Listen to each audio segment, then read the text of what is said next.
Hey, this is Steve Bloom, and you are listening to the Geekcast Radio Network. Today on Weekend at the Movies, we talk about the latest Black Panther castings. We let you know just how long you should stay in your seats after Age of Ultron. And in our main attraction, we take a look back at 1979's Mad Max. All that and more coming up on Weekend at the Movies.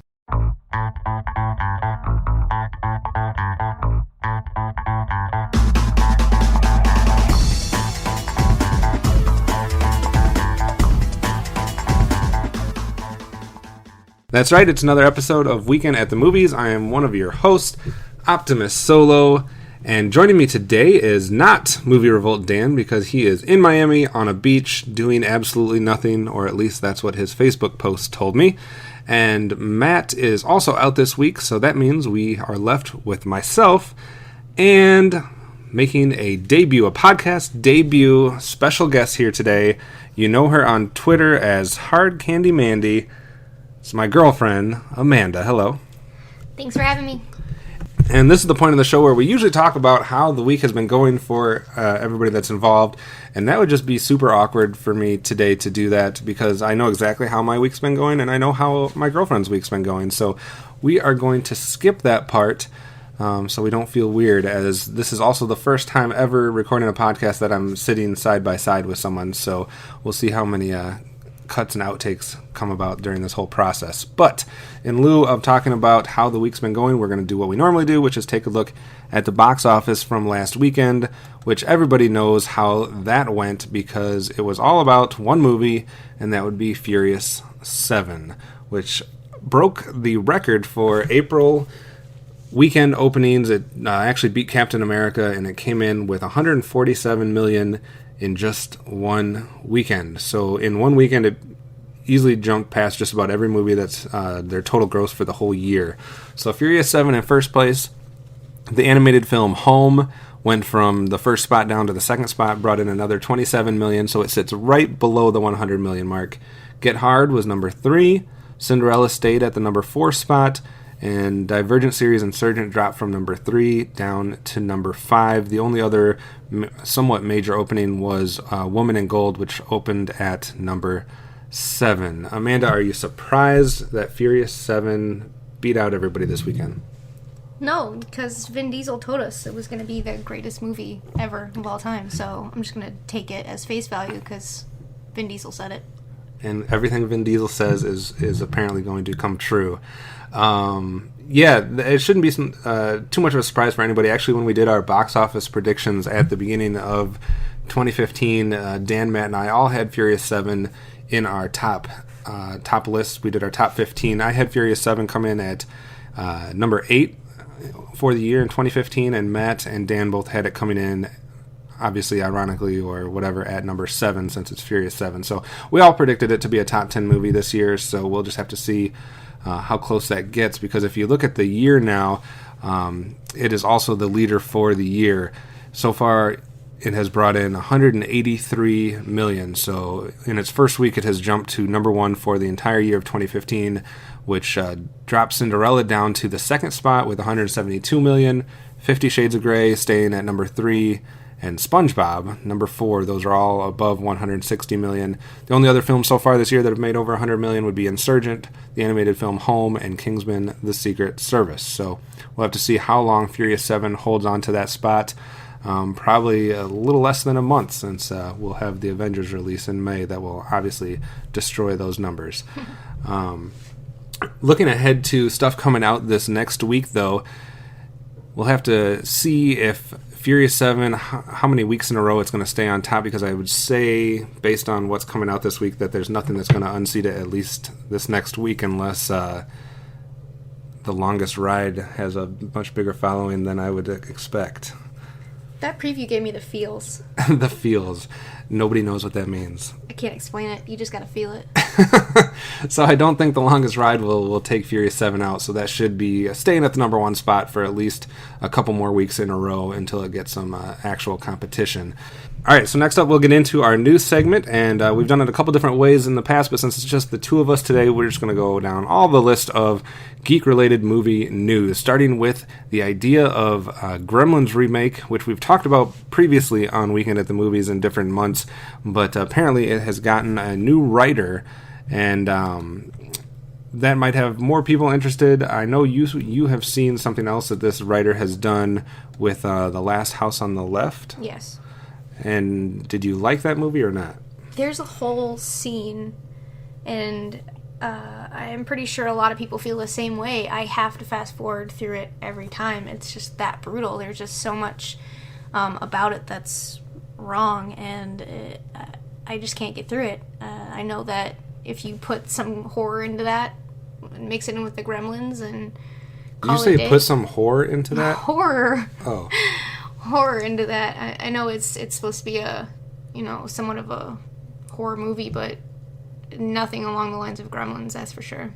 And the other stuff that Carl Ellsworth has done is Disturbia, Red Dawn, and like I said, The Last House on the Left. So he is apparently, according to Deadline, the person on tap to be bringing this reboot of Gremlins to life. Steven Spielberg and Chris Columbus, who have also been tied to the project in the past, are apparently still on board to produce the film.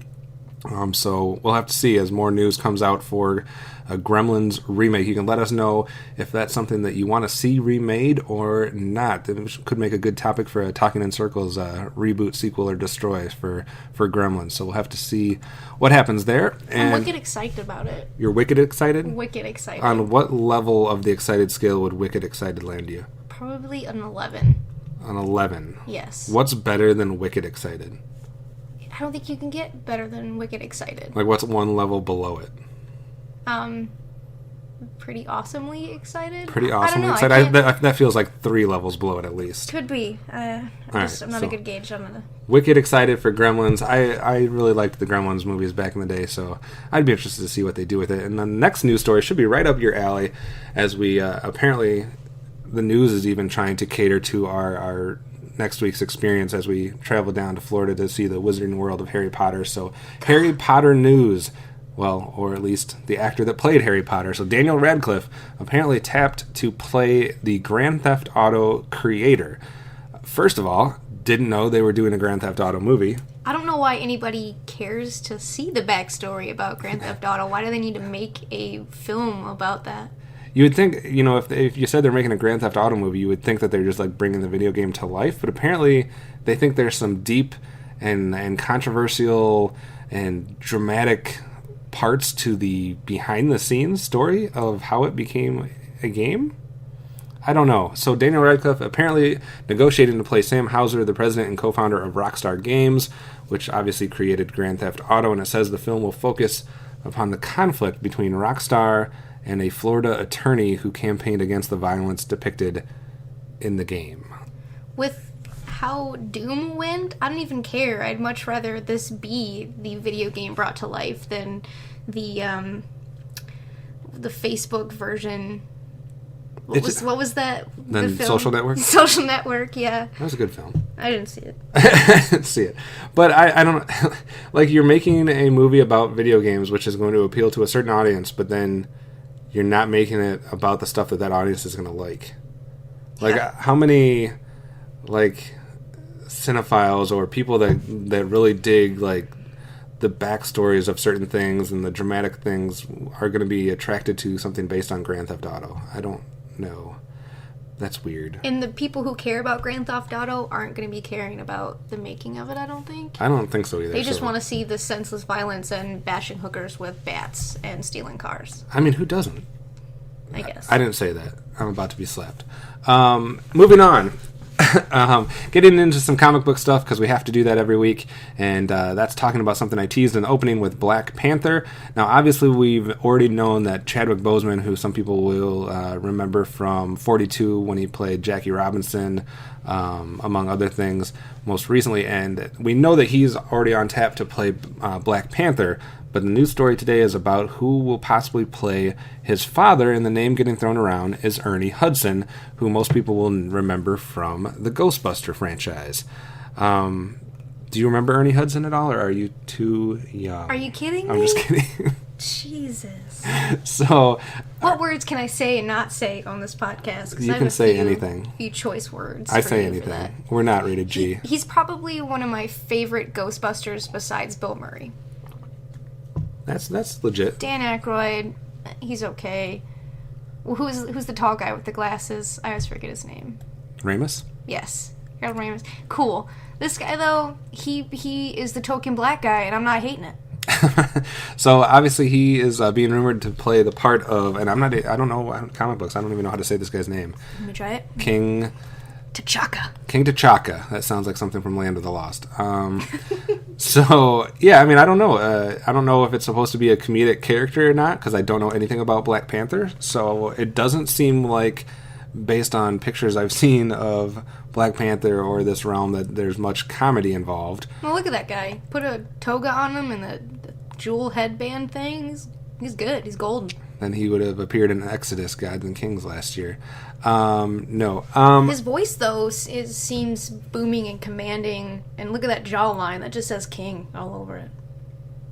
I can buy that. And apparently he's, as most people probably know, Black Panther is going to be making his on-screen debut in Avengers Age of Ultron. And there's no word on which movie we will see the aforementioned Ernie Hudson T'Chaka in. But people are guessing that possibly Captain America Civil War could be something about that there. So we'll have to wait and see how that goes. But Ernie Hudson and Chadwick Boseman, main characters in Black Panther. I was unaware that there was going to be more of a connection. I thought the Black Panther was just going to be the standalone film. So I thought it was pretty cool that to find out that there's going to be that connection and it's going to come soon. Yeah, because otherwise you have to wait until 2018 to actually see the standalone Black Panther film. So we will look forward to little tidbits before that. Moving on to more comic book movie news, all about Deadpool. And this is about who will be playing the villain. And the villain would be Ajax. And the actor name would be Ed Skrein. We're going to say that like that, so because I don't know if that's Scrines, or anything that I haven't said. But I'm not familiar with this guy at all, except for when I was looking at his IMDb, I noticed that he is also the main character in the new Transporter film coming this year. So that is a connection I can make to him. But then looking further in the IMDb, apparently he also appeared in Game of Thrones, which I've only seen the first season, but Amanda, you've seen a lot of it. And what was your reaction when you saw that he played a character in Game of Thrones, and which character that was? I actually have been rewatching season 4 to catch up for this new season that's starting on Sunday, and I just saw him in his full badassery just wreck somebody, and then seeing that that's him, the guy that's going to be in the new Transporter movie, I was blown away. It doesn't look anything like him. In the Transporter preview, all I saw was the battle of epic proportion that's going on in this guy's mouth. His teeth are just so heinous. I can't even focus on the action that's happening. All I see is his teeth, and it just makes him totally... I feel like I have to rewatch that trailer because I don't remember seeing his teeth at all. That's all I saw was... Jeez, he must be British or something. Sorry, UKs, but it's just not good. And I really like the character that he plays in Game of Thrones. Not so sold on the new Transporter, but I think his face, that serious face, is going to make a good villain. And this is not rumor, this is confirmed from the actual actor on Twitter, because that's where everything gets confirmed these days, is on Twitter. But he posted a picture of a chair from the set that has Deadpool Ajax on it, and obviously it's from his Twitter account. So, and for those of you that don't know, in the comic books, Ajax is a part of the same Weapon X program used to transform Wolverine, with his own personal upgrade rendering him impervious to pain. He's also a key player in Wade Wilson's transformation into Deadpool, a process that will presumably set him at odds with our hero on the big screen version. So that could be a possible story tie-in with how we get Ajax and Deadpool. I don't know anything about any of these characters, so I will give it a shot, and I don't know anything about this actor, so whatevs. Whatevs, bro. Whatevs. All right.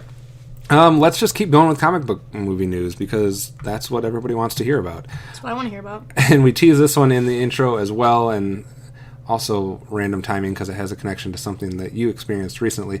But we talked about how long you should sit in your seats after Age of Ultron because obviously it's a Marvel film, and all of the Marvel films deal with end credit scenes, and you always can tell the movie geeks compared to just the random people that get up and leave right away, and you're like, come on, this is a Marvel movie, there's end credits.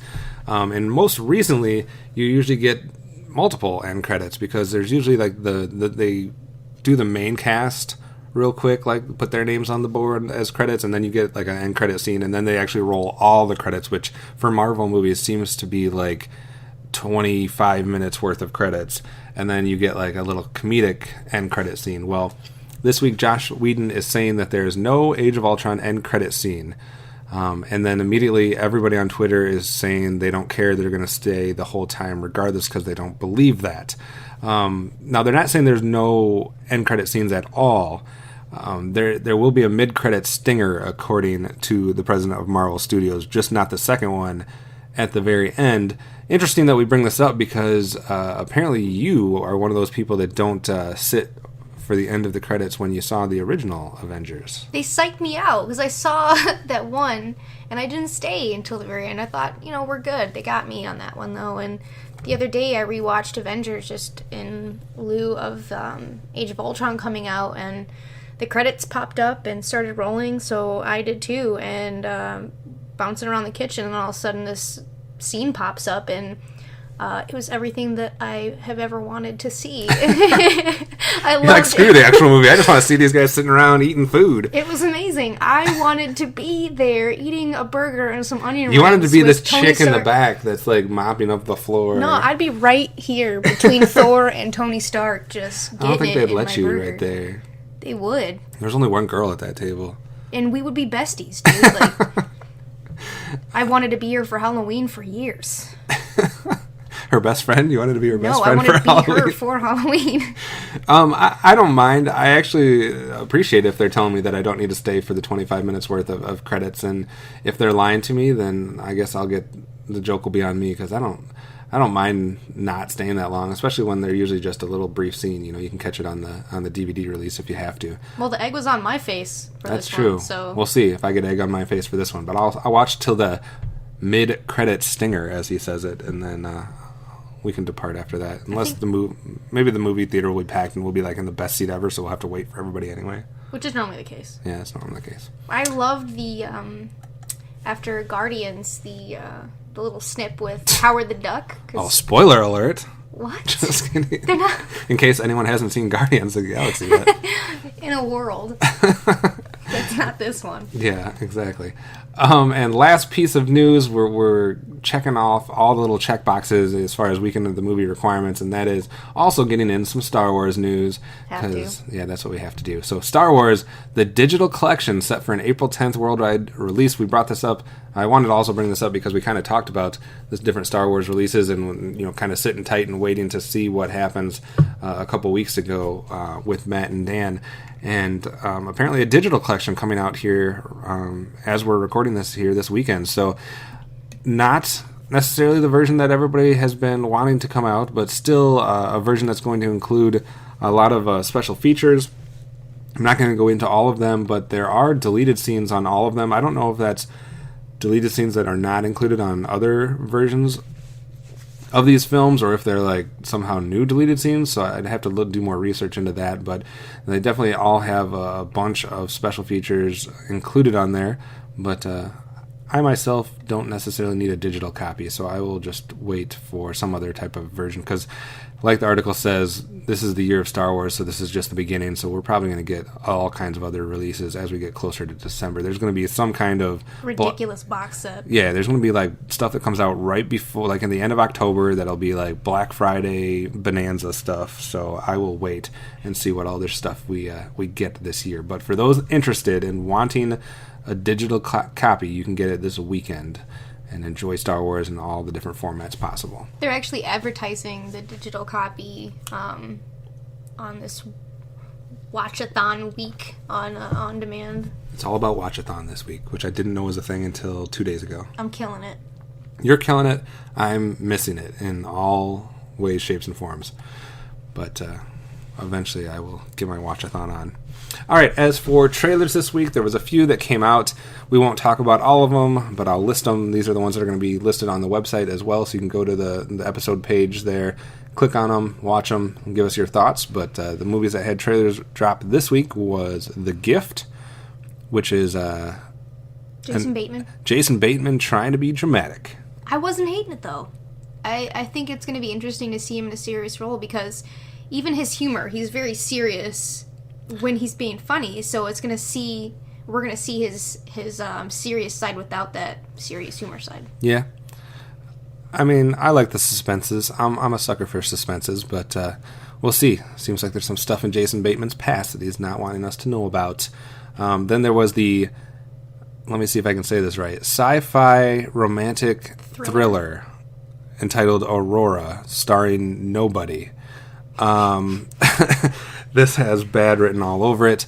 I'm a sucker for sci-fi, but I don't know about sci-fi romantic thrillers. That just is weird to me. So those robots look tops. Yeah, it was like a cross between like Terminator meets like all kinds of other things. And it looked like it had the moose in it from and Chappie. And the title from Aurora looked like something from like Jupiter Ascending. So yeah, it did.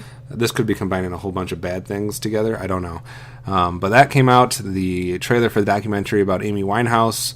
A trailer for Sinister 2. Which I jumped about 8 times just in the trailer. I didn't even want to watch it, but since Amanda was joining us today, and I figured she should watch it, and she likes horror films, so I suffered through it with her. I'm going to cry in that movie. You're going to cry in the Sinister 2? I'm going to pee You're going to get the cry. Feels? I'm not going to get the feels, because It's a different type of cry. It's a different type of... I'm not going to be like, oh, it's so touching. I'm just going to be like, I am crying because I'm terrified. The first one Terrified scared tears. me. Terrified.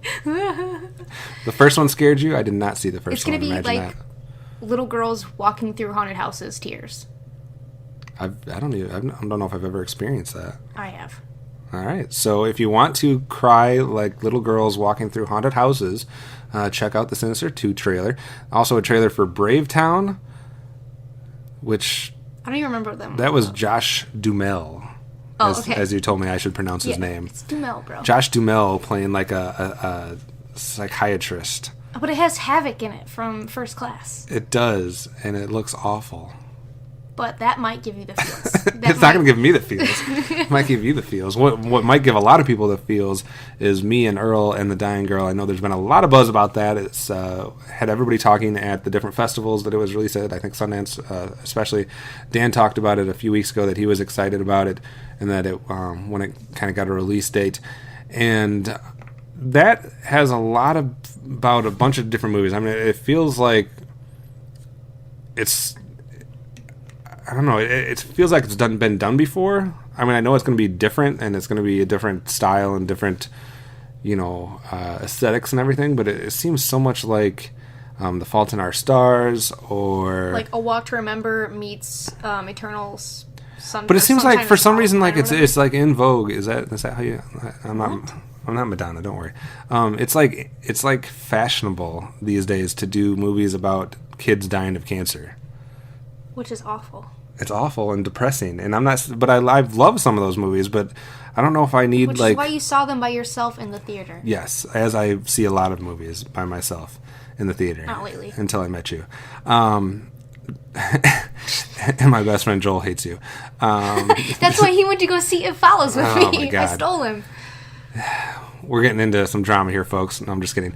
But Domestic. I love those movies, but I don't know if I need to see a half dozen movies about kids with cancer. I won't do it. I love 50-50, which wasn't about kids with cancer, but about 20-year-old people with cancer. So, but I mean, I don't know how. I mean, it looks like it's going to be good, but I don't know if I want to cry about kids having cancer once a year. Not necessarily something I want to do. I don't even watch those St. Jude commercials on TV. At first, I thought you were going to say you don't watch the not Melissa Etheridge, Sarah McLachlan, kitten and I can watch those and sit there and cry, but I won't watch the St. Jude's ones. but yeah, the trailer looked good. I mean, it looks like an interesting movie. It looks like it's done well. I can see why there's buzz about it. I'd rent it and fall asleep. That's just cruel. How are you going to fall asleep when there's kids dying of cancer? Because I don't want to think about it. Oh, see, I don't mind thinking about it and whatnot and being moved by it, but... I look like a little kid. What if I You got to be in the right mind frame to go into that film, so... What you don't have to be in the right mind frame... Actually, you do have to be in the right mind frame to see. I've never seen any of these films. I haven't and we either. refused to watch the trailer, so we can't really speak to it, but there was a trailer drop for Human Centipede 3, which the only thing I know about it is that somebody posted some type of comment on Twitter or Facebook or maybe online somewhere that, like, this one's going to contain some type of, like, massive amount of people involved in the actual Human Centipede, like more than they ever have. Out streaming, honestly. It might be, but I don't know. There's a trailer that came out for it, so if you want to see Human Centipede 3, go for it. And you're a dirty, dirty human being with dirty thoughts in your mind. In a cave somewhere and never come out. That's just cruel. No, it's not. Not if you're gonna watch that shit. The other trailer that came out was Just Before I Go. Sean William Scott. Stifler. He's still trying to make movies, I guess. And it's still Stifler. It's still Stifler. Still coming across as Stifler. It's like now Stifler's depressed. Yeah, I guess he's like going to try to kill himself, but he wants to get revenge on some bully before he kills himself, and shenanigans ensue. And okay. Rob Riggle's in it. So I'd watch it.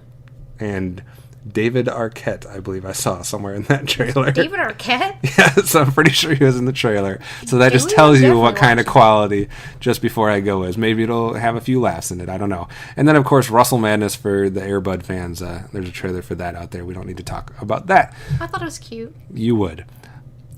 I can't get behind movies about dogs. Sorry. I thought it was cute. If it was about cats. It looked cute. See that? If it was about Witties. All right, we're going to take a quick break. We'll be back with our main attraction and what else we've been watching for this week. So hang with us. We'll be right back. After these messages, we'll be right back. Hi, this is Greg. This is Chuck. And this is Dan. And we are Talking in Circles. Because the world needs another podcast, we are here as Geekcast Radio's newest edition. And as the title says, each week we get lost in conversation about a wide range of topics, including movies, comics, games, art, TV, and even occasionally sports. We play games and discuss pivotal topics like who would win in a fight, the Kool-Aid Man or Tony the Tiger, and examine the hot-button issues of the world of geekdom.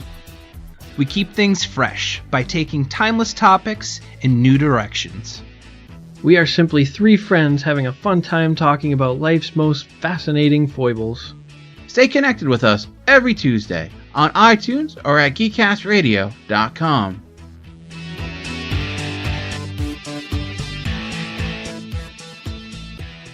On the Simplistic Reviews podcast, we talk movies. We talk TV. We talk. Hello, Julie, what the heck are you doing? Trying to make our spots sound more exciting by adding explosions. Yeah, I'm pretty sure you could have got the point across with sound effects, not the real thing. Car. Download the show on iTunes or at simplisticreviews.blogspot.com. I'm sure your insurance company will cover that. No, they won't. No, they probably won't.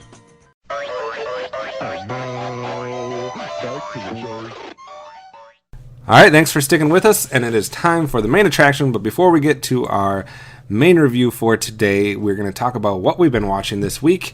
And another reason to bring my lovely girlfriend on here today is because she's seen more movies than I have this week, because she's a movie whore and likes to go watch movies with my friends instead of me. I'm literally at work providing money for this relationship. What? Being the breadwinner. What? Slaving away. And while I'm at work, my girlfriend and my best friend are at the movie theater watching It Follows. Too domestic here. Wait, did you just call me a whore? Yeah. That makes no You're sense. a hooker. That makes no sense. You're a hooker? What?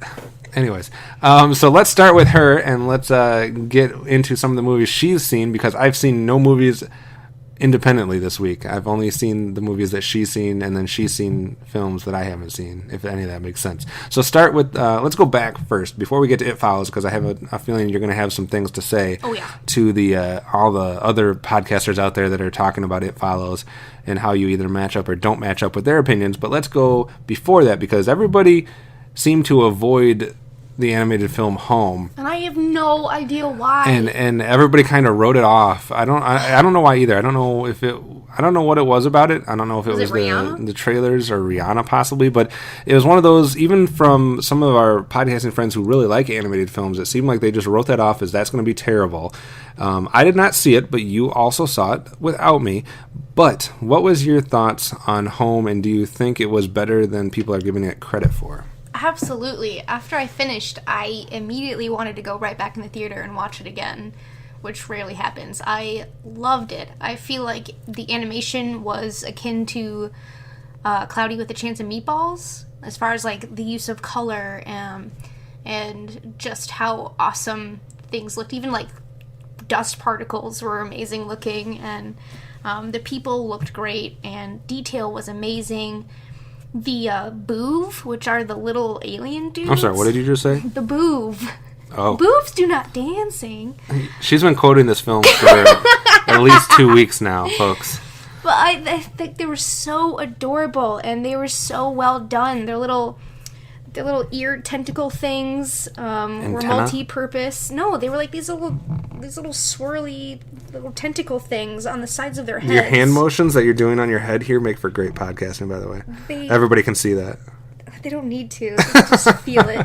But it was actually their like nose, like they smelled with it, and they did things like whatever their emotions were. MSRB were. Is MR was were Ben.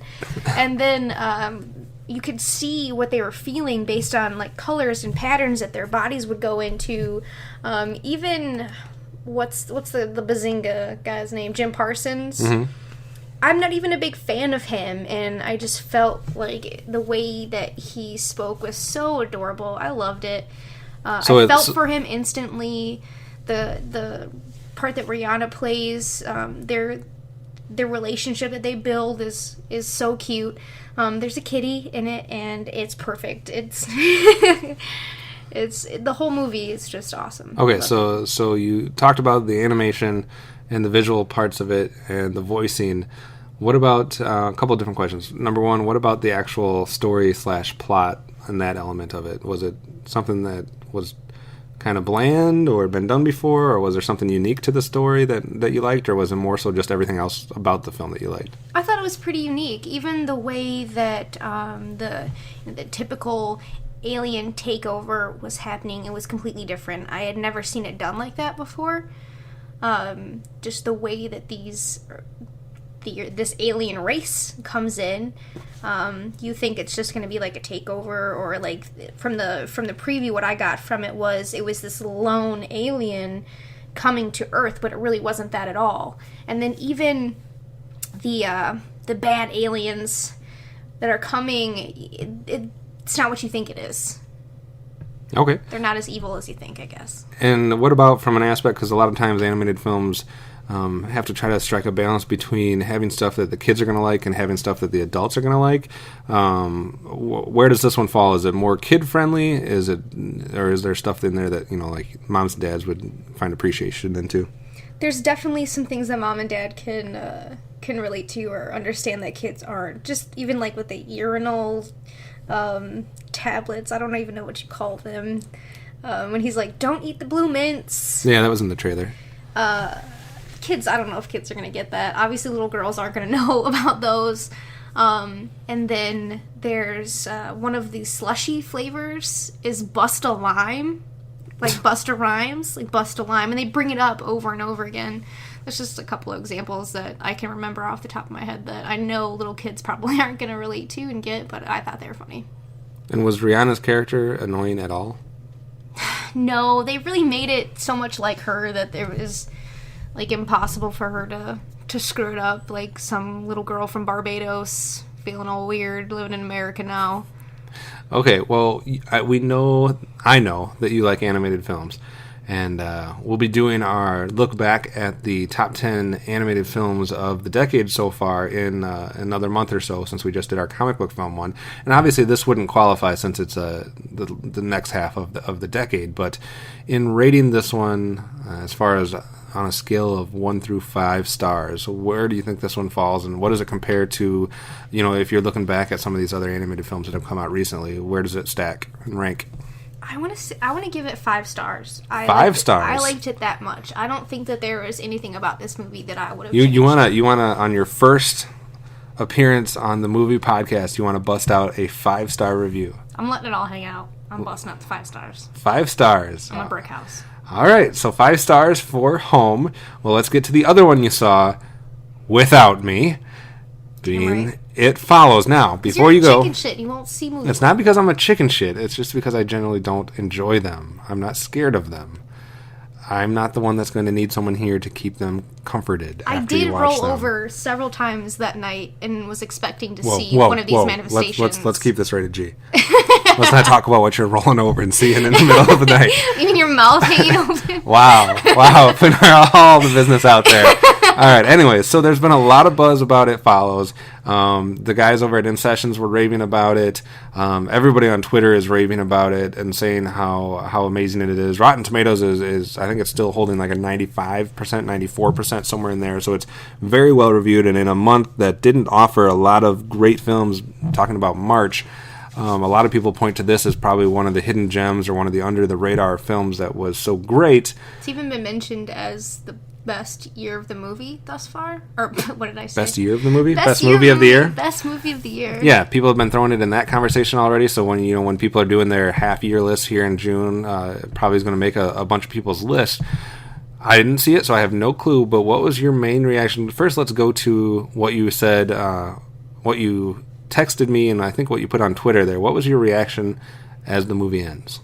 It was definitely a movie that wasn't just feeding you things, and I'm guilty of wanting some things fed to me sometimes. So when the movie ended, I was sitting there for a second, and I turned to Joel, and I was like, "Oh, that's it?" And it was completely open-ended to where you don't know the origin and you don't know how it's going to end.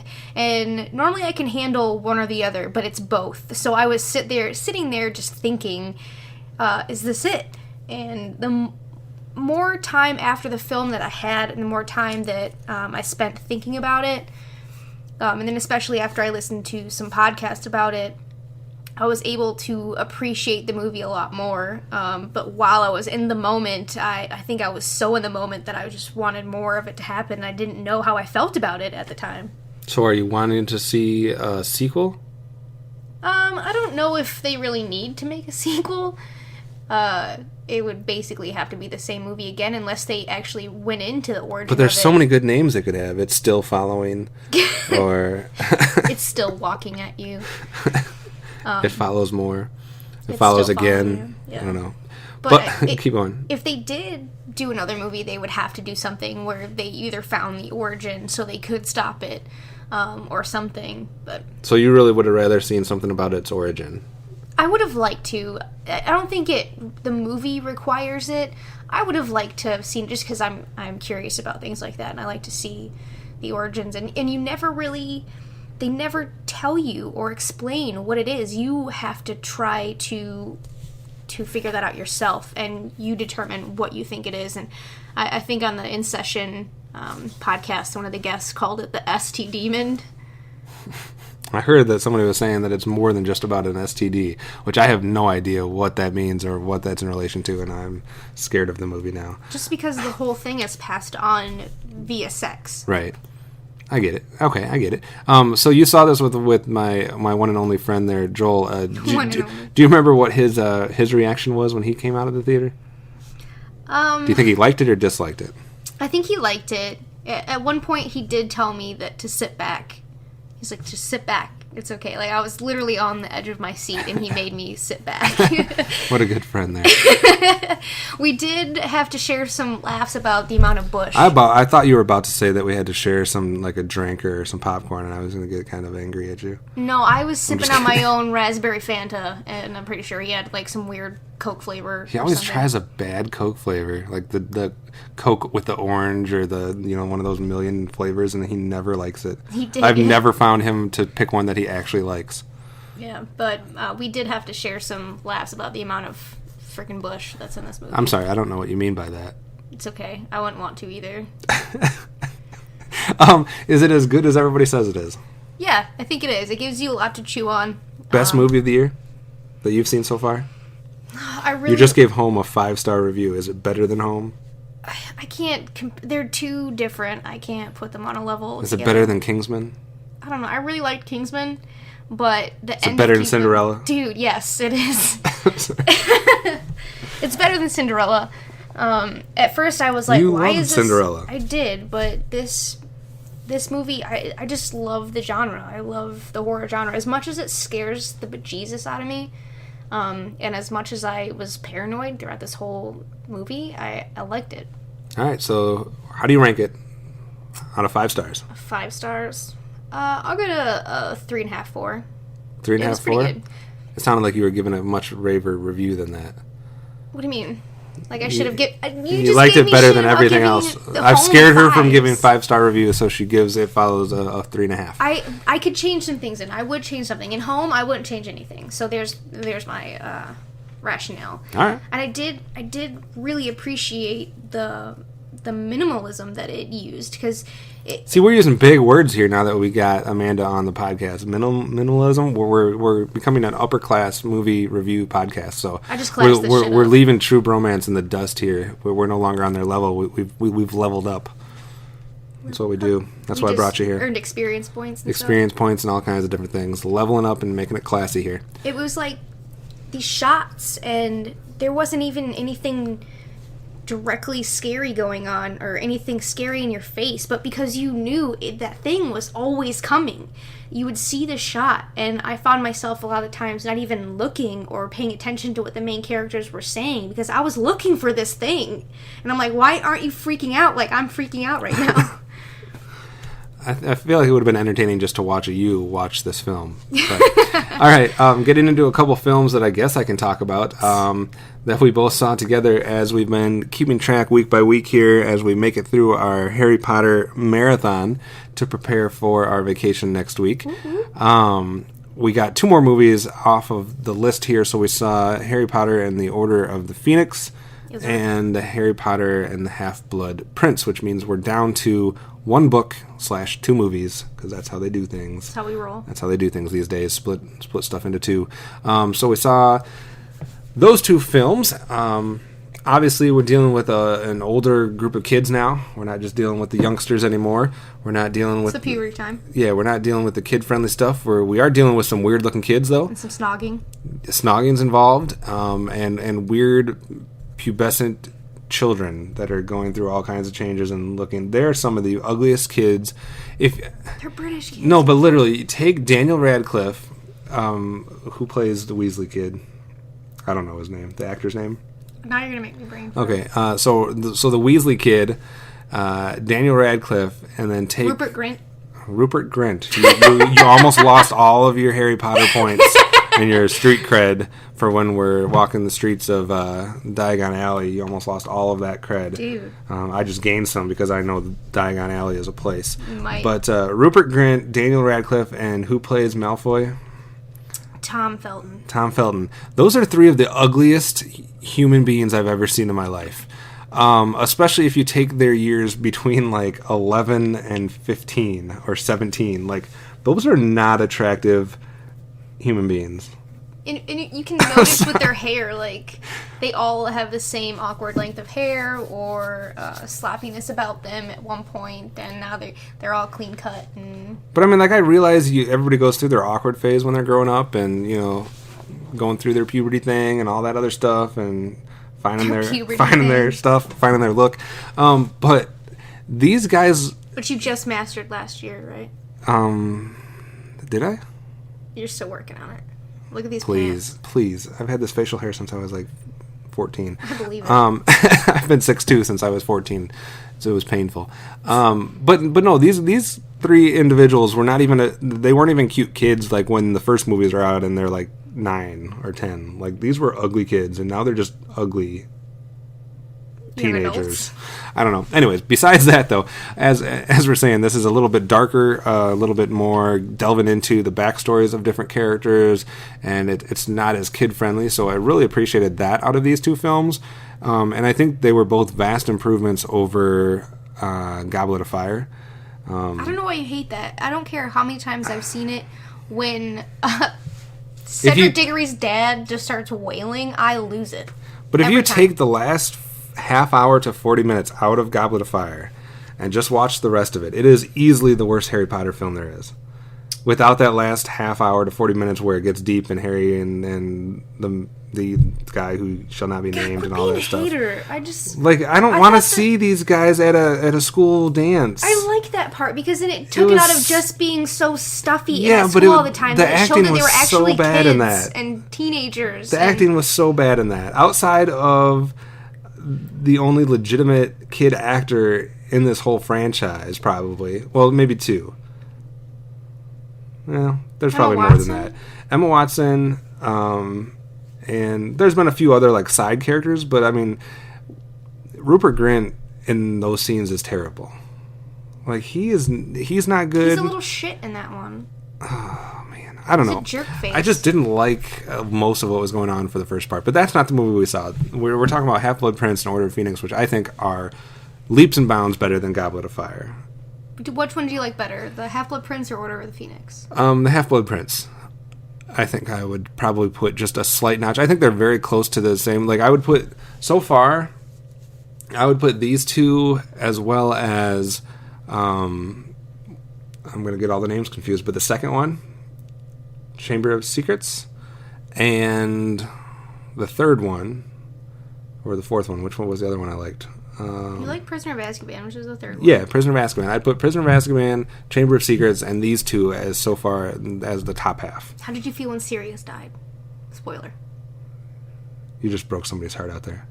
God, if they're living under the same rock as people who haven't seen Guardians of the Galaxy. But no, if I had to break it into halves, if I had to like put my top half of these 8 films and my bottom half so far, these would both be in the top half. I would leave. I would probably put Goblet of Fire and.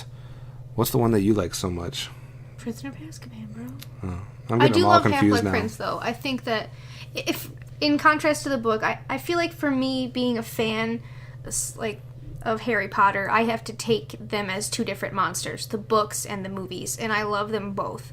But I try not to compare the two too much. I just try to appreciate what is the details from the book that actually show up in the movies. And with Half-Blood Prince... there's some really key things in there. Like, my main problem with the Half-Blood Prince is they never explain the Half-Blood Prince aspect. It's all of a sudden, I'm the Half-Blood Prince, boom, have it. They don't ever explain... They explain that in the book, I take it? Yeah, totally. You know, as I'm thinking about it, I probably misspoke. I would probably actually put Order of Phoenix slightly ahead of Half-Blood Prince, because in Half-Blood Prince, the one thing I didn't like about that film... I didn't like all of the things that revolved around Malfoy's character. Like, I get that he's got a mission, and I get that he's been chosen to be the one that does the deed and all this other stuff, and he's kind of got the whole thing, and there's like a whole side story that involves him. But the actual scenes that cut away to him are not entertaining. It's watching this completely white character from head to toe. His skin's white, his jackets are white, his hair's white, everything's white. And it's just like the same thing that annoys you like when you're going through high school or college when you're dealing with that like emo kid in the corner. I don't like he was just like crying in the one scene. He's just bad, and then he's just like there's a lot of shots in this movie in Half-Blood Prince of them like eavesdropping. Like everybody's eavesdropping. It's the thing. Like literally every character eavesdrops on somebody at some point in this film, and some of the scenes are just not as believable that person would be in that position, or that nobody would notice them, or that it's just creepy. I don't know. Like those scenes didn't work as well for me. Where I don't have anything that I can pick out of Order of Phoenix that I didn't like. I didn't have like a single thing that I would like write down as a note that says, "Oh, I don't like that." So, if I was given a score out of 5, I'll probably give Order of the Phoenix 4, and I'll give Half-Blood Prince a 3.5. And you would give them all 5s. Everyone. Everyone. She is a 5 giver. You know it. Boo! So anything else that you saw this week that I'm forgetting? What did we see with Joel last week, Monday? Or was that...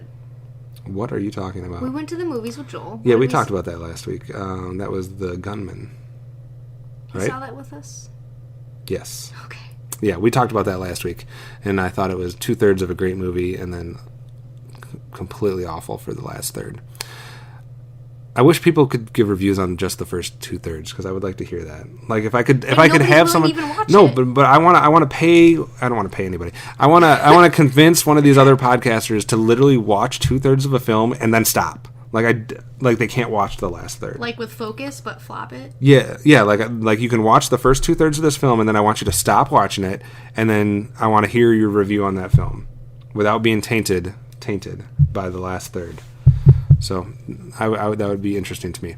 All right, so that means it's time for our main review this week, and we are revving up for Mad Max Fury Road because everybody's talking about it on Twitter. Everybody's going crazy every time there's a new trailer or teaser or clip, which I have stayed away from 100%. You were exposed to one by going to see It Follows, correct? I saw a longer preview of it See, than I'd seen before. I've seen all that I need to see, and I'm just ready for the movie, so I'm avoiding everything else. But you got to see a longer preview for Mad Max Fury Road, and that made you more or less interested in that movie? I think more interested. I feel already like I'm going to be holding my breath through the entire movie, though. It's going to be action-packed, nonstop. And I love Tom Hardy. I think he's going to be awesome in it. Some of the other characters, I know that I've seen in other things, but you just can't even recognize it. When I told Joel that Charlize Theron is in it, he's like, "That's her?"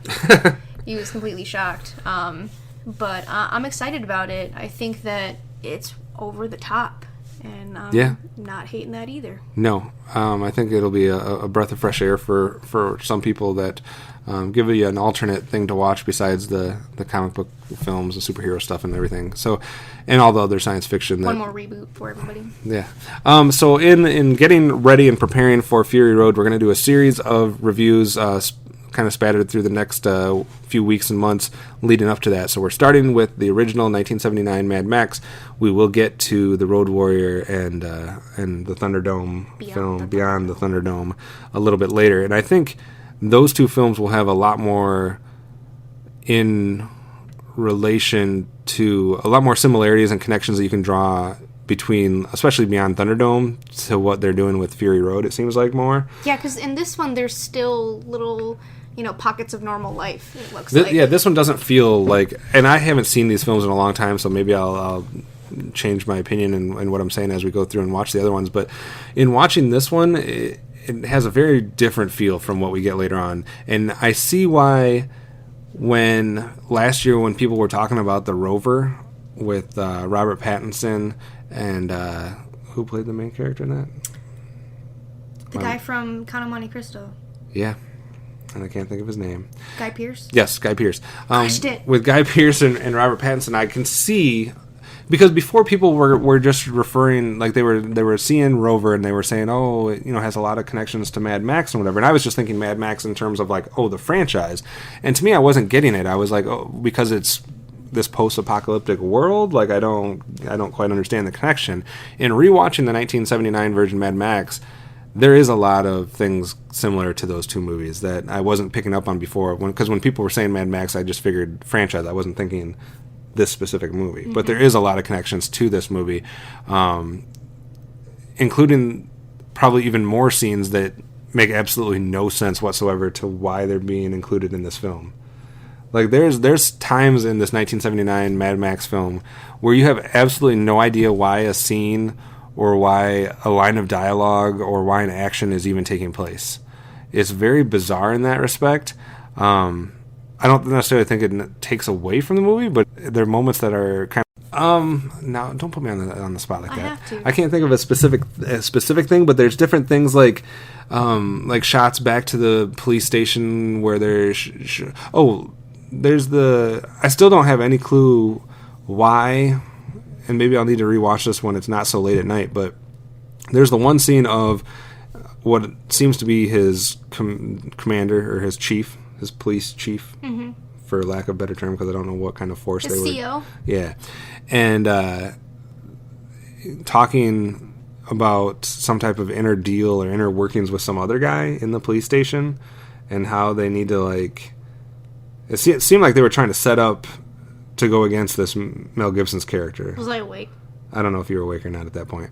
But there was they had to, Mel Gibson's downstairs, like, buying, like, a V8 engine or doing something. He's buying some type of fancy thing for his car or getting some type of V8 deal. Yeah. And it seemed like they were in the office, like, plotting against him or something. I didn't understand that whole scene, and I don't know what it had to do with the rest of the movie.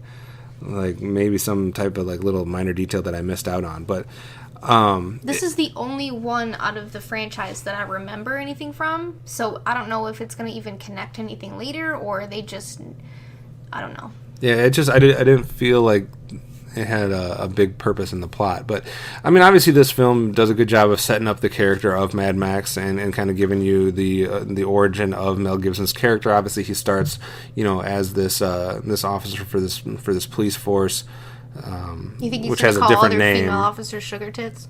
I don't know. You remember that when he called that lady police officer? And then, of course, he decides to leave the force and kind of go out on his own with his lady and the sometimes disappearing kid that they have.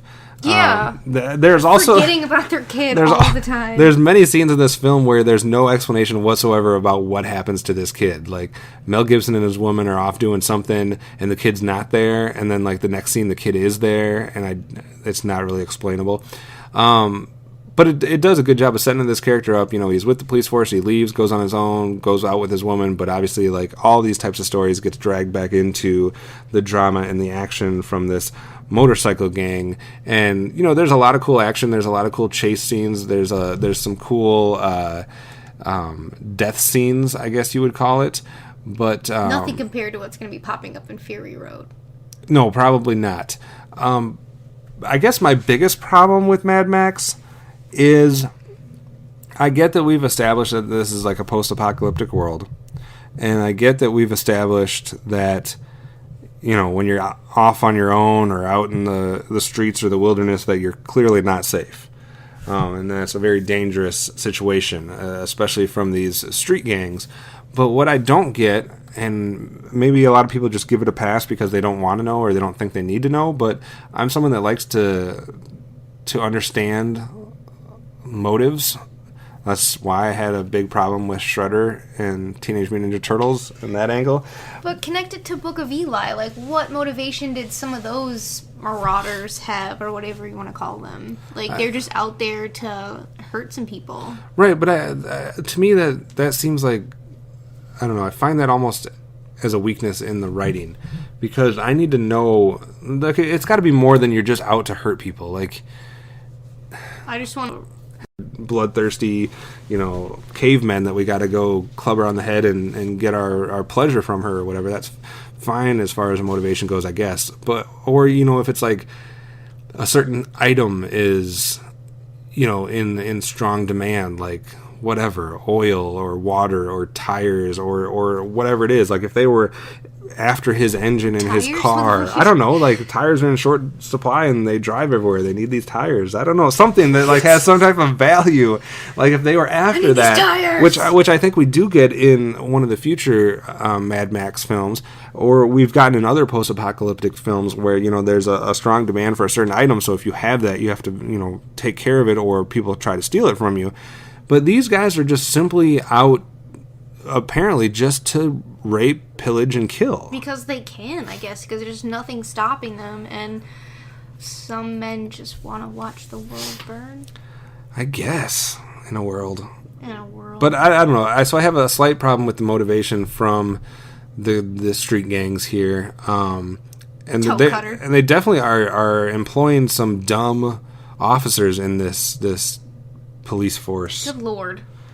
Because that opening scene, there's about 5 or 6 retarded people that are trying to uphold the law. Do we say the R word? Yes, I say the R word. Yes, there's retarded police officers in Mad Max, and I'm not apologizing for it. It would definitely be an insult to mentally handicapped people. We're not going to call them mentally handicapped. Yes, we have to call them retarded because they're different than the mentally handicapped. Yes. But there's some cool death scenes. I guess you can appreciate the full circle thing they do with the two main villains die in very similar fashions. They do a weird thing in this film that reminds me of like Roger Rabbit in a way. When the main villains are actually about to die and they're about to get hit by a car, because that's the way you kill. You don't actually kill them yourself. You trick them into running into a neutral party, an innocent bystander. But both times they do that. They do like a real super close-up of the face and the eyeballs, and it almost looks like their eyes are popping out of their head, like the bad guy in Roger Rabbit when he's exposed to the stuff. Takes his glasses off. Yeah, that's what it reminded me of, and it does it both times when they kill Toe Cutter. That's his name, right? Toe Cutter? The main guy's Yeah, Cutter. And when they kill the first guy, Knight Rider. Is that what his name was, Knight Rider? I'm talking about David Hasselhoff? No. The one that like Knight Rider. Yeah, remember that dude. him, That's Knight probably Rider. the best scene in the whole film is when he's just driving, going insane, and like within 5 minutes, well, less than 5 minutes, within 2 minutes, he goes from this ultra confident, psychotic, screaming at the top of his lungs, and his girl's just like taking it all in and loving it, to like this puddle of goo that's like crying Bawling his eyes out because he knows he's in trouble. Pull over, bro. Yeah, pull over. That's a time to pull over and compose yourself. But yeah, so it struck me the way they killed them. But they got cool names in this film, so I'll give them that. And they got some cool outfits. I want to get some of them I feel like for my bicycle gang. Elton John kind of designed the biker gang's entourage, like whole wardrobe, hair, everything. Yeah. And they also had the other... They like to repeat things in this film, because not only do they have Knight Rider and Toe Cutter both die almost identically, they also have the two scenes, the two fire scenes, with Mel Gibson's partner getting set on fire, and then random gay biker guy getting set on fire at the end. He was the most flamboyant biker of them all. They enjoyed each other's company. Yeah, so they set both of those guys on fire. So I mean, there's a lot of repetition as far as the beginning of the movie and the end of the movie, but I appreciate it for what it is, as far as setting up the whole universe and setting up Mel Gibson's character. But I believe most people kind of say that this is the worst of the franchise, and I don't see that necessarily being a wrong statement without having re-seen the other ones, but I'll reserve that judgment until I actually re-see these other two films in the trilogy to make that determination. But you don't remember much of the next two, do you? I think I've always had such an issue with being able to get through the whole first movie that I don't even know if I can't be definitive in my answer and say that I have seen the other two or not. I think if it's been on TV, I've probably seen a couple scenes. All right. Well, as far as a score for the 1979 Mad Max film, where would you sit on that one? 2 out of 5? Yeah. That's brutal. That's a failing grade. It's not really one of my faves. I can see that. I can't give it too high of a score. I don't want to like completely flunk it.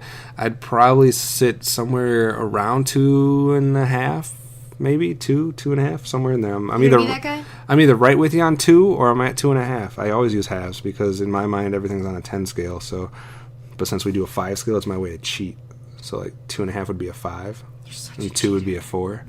So yeah, I'm right in between the 4 or 5 range. So a 2 to 2.5 on our scale. So we'll have to see how we like the other ones when we get to those, and you'll have to let us know if you agree or disagree with our take on Mad Max, and if you liked it more than us, or if you think we're being generous with saying as kind things as I guess we did for part of that. But let us know what you think about the 1979 Mad Max film, and we'll definitely respond in the comments on the page at Geekcast Radio Network. As far as stuff coming out this next week, like we said, there's not much that's going to compete as far as theater releases. Furious 7 will definitely dominate the box office once again, but there are a few smaller films that are coming out that, if you're lucky, are coming out in your area. Most people so far are not that lucky. Everybody's getting the longest ride because it's Nicholas Sparks, and Get it. Apparently people still watch that shit. But if you're lucky, you might have Ex Machina. I'm just going to say it a different way every week. That's being Machina? Ex Machina? I'm going to say it like that. Machine Gun. I actually saw a preview for that, and it follows as So well. they showed a preview at our theater for that, even though they're not going to show that movie. Yeah, it was a really in-depth one, too. They're bastards. I If liked you're it. showing a trailer at a theater, then that theater should be required to actually show that movie. So hopefully it'll come soon, but it's not in our theater this week. But if you're lucky, that's opening in a theater near you. Clouds of Sils Maria, starring Chloe Grace Moretz and Kristen Stewart. Oh, Lord. Is out there. Kill Me 3 Times is out there. Not a whole lot to see this week. Desert Dancer? Desert Dancer, yes. Freedom Takes Courage in the Desert Dancer.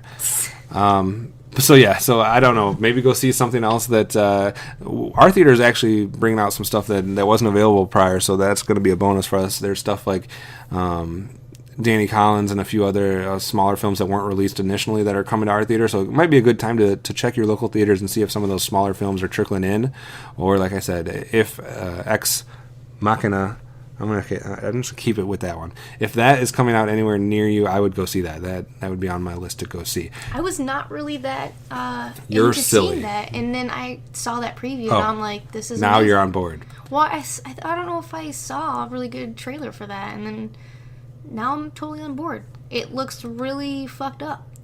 I'm all about it. I'm all about science fiction that actually looks somewhat interesting, so I'll skip Aurora and see Ex Machina instead. I'm definitely going to catch up on my Fast Furious movies so I can see Fast 7 or whatever it's called. Fast Furious 7. And I'm gonna rope you into that. No, you're not. All 6 of them You're are not. sitting out there now. We just went through all the Harry Potter films together, and I did that not just for my benefit, but for you. And now you are trying to talk me into watching all the Fast movies when I've been told time and time again that you don't need to see like the first 3 anyways because they're garbage. Whatever. The first one is probably my favorite. I've seen the first one, so we can skip that one. Anyway, coming out on DVD this next Tuesday for those that are looking for something to rent at their Redbox or go see, go to their local Target and pick it up on DVD. You have the Babadook Special Edition coming out, so that had a lot of rave reviews from last year. Can I watch it? The Woman in Black 2, Angel of Death. Can I watch that one If too? you missed it, apparently you just want to see all the horror films. I have Woman in Black, the first one, in the DVD case out there right now, and you didn't let me see Babadook yet. No, I didn't. I'll probably cry. Also, a movie that got mixed reviews last year would be Big Eyes, which is coming out on DVD from Tim Burton. Some people said some good things, some people said some not so good things about Big Eyes, so that is available for you to watch. Most of the other things are stuff that's on demand, so it's already been out there. But you can also pick up the Toxic Avenger Part 2 combo pack if you're a big fan of the Toxic Avenger. So Biodome? hit that up. No, that's not until the next week. Can't talk about Biodome yet. My bad. All right. So that is it for the coming attractions. So for our question this week, since we're talking about Mad Max and we're doing our first look at that film, would love everybody's opinion on what is the best out of the Mad Max trilogy so far heading up to Fury Road. So is Mad Max from 1979 the best? Is The Road Warrior the best? Or is Beyond Thunderdome the best? We will entertain your comments as far as why you think each one's the best, and then we'll put a poll up on the episode post too so you can vote for which of the 3 is the top film. Was that a watch? Which of the films is the top 3? I'm never letting you be on a podcast again if you're gonna critique me like that. Just kidding. All right, so that does it for us this week on Weekend at the Movies. Obviously, you can contact us in a lot of different ways. Best would be to go to geekcastradio.com, find the episode post, and comment there. Dan, myself, Matt, everybody comments and replies to your comments there, so that's the best way to interact with us. Or you can visit the Facebook page by searching Geekcast Radio Network. TFG1 Mike will keep you up to date with every different post and podcast episode that is available through all the different shows there. You can follow the network on Twitter at Geekcast Radio. You can follow me on Twitter at Optimus Solo. And you can follow my lovely girlfriend. What is your Twitter? At Hard Candy Mandy. Eyes, no Y's. Eyes No Wise at Hard Candy Mandy. And you can tell her how great she did on her first podcast ever. and you might be hearing her again in a short time. So definitely build up her confidence before she makes her big list debut. So that is it for us, and we will see you next weekend, hopefully. If not, you'll see us in 2 weeks, because I will be on a beach next week in Florida. Taking Dan's. We will be on a beach next week in Florida. We're taking Dan's spot. Dan was on a beach in Florida this week. We're going to be on a beach in Florida next week. So if you won't hear from me for 2 weeks, but hopefully you'll hear from Dan next week. If not, we'll see you in 2 weeks for another episode of Weekend at the Movie.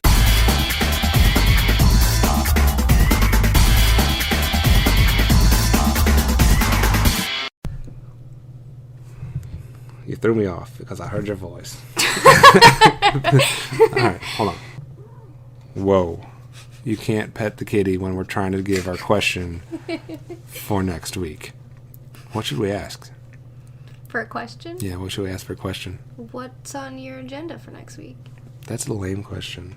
I'm asking you so I can formulate a question. My agenda is that I'm going to be on a beach in Tampa. I don't have an agenda. What? So we're prepared for the Harry Potter experience, but our skin is definitely not prepared for the beach yet. Look at this pastiness. Yes. We're not putting this in the show. I know we're not putting this in the show. We gotta get a question. Speaking of the way you look at her. Willie, down by the feet. What if the cord's electrocuted you? I always worry about that. She's not going to get electrocuted.